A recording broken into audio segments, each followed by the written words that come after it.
Jesus said in Mark chapter 10 from verse 51 to 52, he asked the blind man, what do you want me to do for you? And the blind man said, Rabboni, Master, that I might receive my sight. You might be wondering, didn't Jesus see him blind? Like normally you should assume that, of course, once you're blind, the healing that you want should be that you want to see.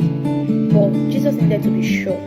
Jesus needed to be sure that that is actually what that man needed at that time. Our needs vary at different points. Okay? So when you're designing, you will need to look at your beneficiaries through their own lens. You need to understand what they need per time. So human-centered design through the lens of scriptures entails that we need to ask the right questions. We need to ask, what exactly do our beneficiaries need? What exactly do our customers need? What exactly do our clientele base need? Let's not assume. Assumptions can make a whole lot of mess of the ideas that you have in your head. You might create a product thinking that that's what the market needs right now, and it flops right before your eyes. So asking the right questions entails that you ask the customers, you ask them, what exactly do you want? What do they want you to create? Even when you know you have the ideas, you need to come with an open mind entirely. You need to ask yourself, you know what, I don't know anything. So it entails you starting from scratch, having an open mind, having a beginner's mindset to say, I don't know what you need. What do you want? What do you need? So Jesus asked that question and the man responded, Rabboni, I need to receive my sight. And Jesus said, okay, as you have asked, as you have said, I asked you and you have answered, receive your sight.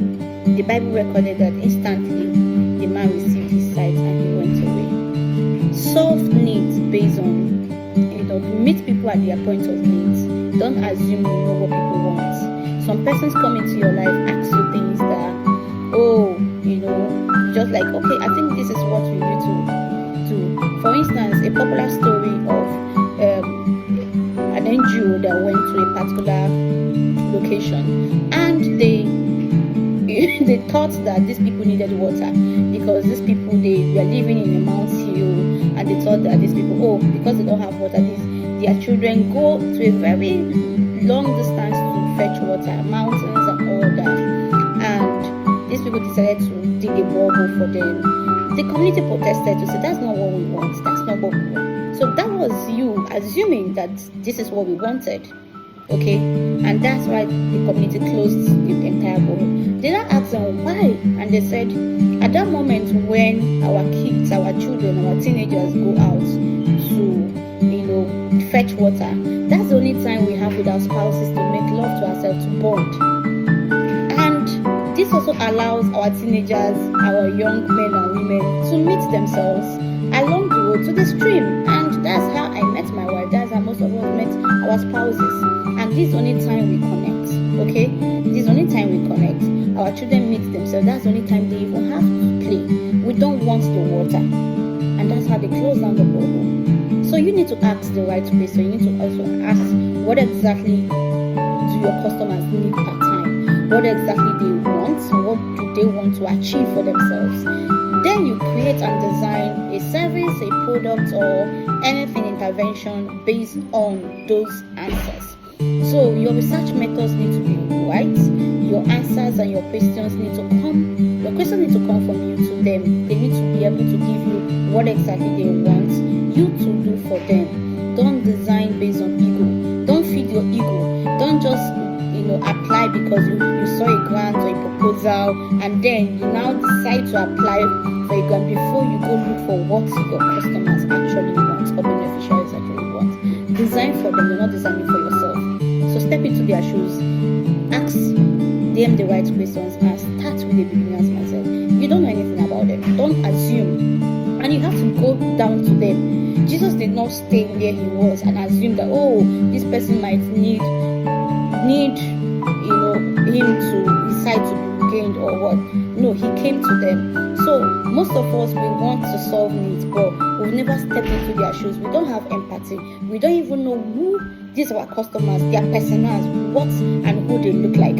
We've never seen them. We've never researched to even be or stay. We've never gone to their day-to-day experiences, like to see what they do every day. The day-to-day experiences of your customers, of your beneficiaries, actually impact on the kind of interventions you design, the kind of programs, the kind of services and products you design. How they, for instance, the social media. How do you think the social media came about? They actually look at people's day-to-day activities, and that's how they came filtrating based on those needs. Most of the